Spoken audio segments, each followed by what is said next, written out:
الآن في قرية رباع. اي نعم. قرية رباع هذه إحدى قرى بني حسن ولا لا أحمد؟ نعم نعم.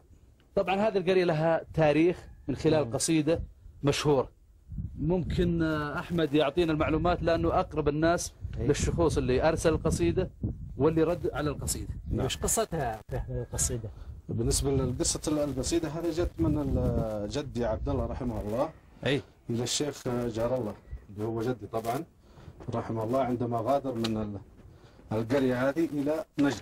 كانوا إخوانهم؟ وهم أخوان نعم. أي. فكان الشيخ جار الله رحمه الله هو الأخ الأكبر.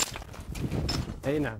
وهذا الشيخ عبد الله رحمه الله طبعا الأصغر، فاتجه الشيخ جار رحمه الله إلى الرياض وعاش هناك مع ربعه لفترة سلموا على طويلة. هلا والله سهلا. هلا شلونك؟ هذا ولدك؟ هذا ولدي نعم. ونعم. ايش اسمه؟ هذا هاني طبعا. ونعم يا هاني. كيف الحال؟ شلونك؟ طيب؟ كيف صحتك؟ لن شاك حبيبي. اسمه محمد. ونعم يا محمد. طيب.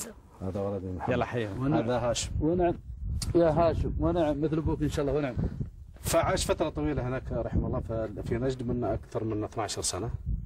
فطبعا مع الغربة وكذا فأرسل القصيدة اللي هو جدي عبد الله جدي جار رحمه الله يقول طبعا في مطلعها. أرسلها له بمناسبة ايش؟ أرسلها يعني فترة طويلة غربة اشتاق له.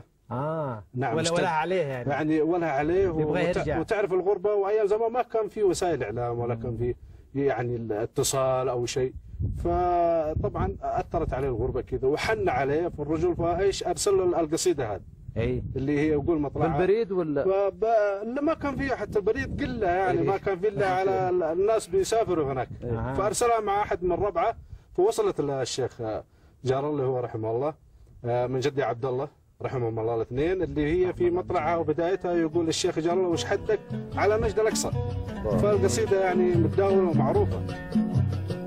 يا الشيخ جار الله وش حدك على نجد الاقصى،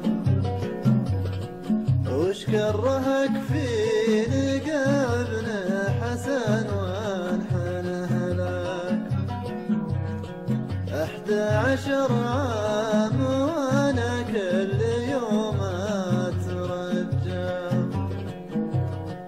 حتى موزع بريد الطايرة من نيابه، هجم عليا وخذ مفتاح قلبي هربا، ما نسمع الا جناح الطايرة يا بيدا.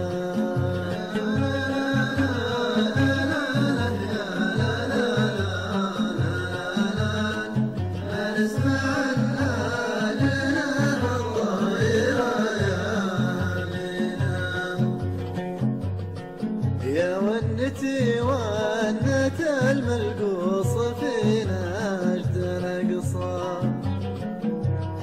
يسامرونا وهو تحت الخطر خوف يهلك، وكل ما جاي يفيق رجها الموت رجا،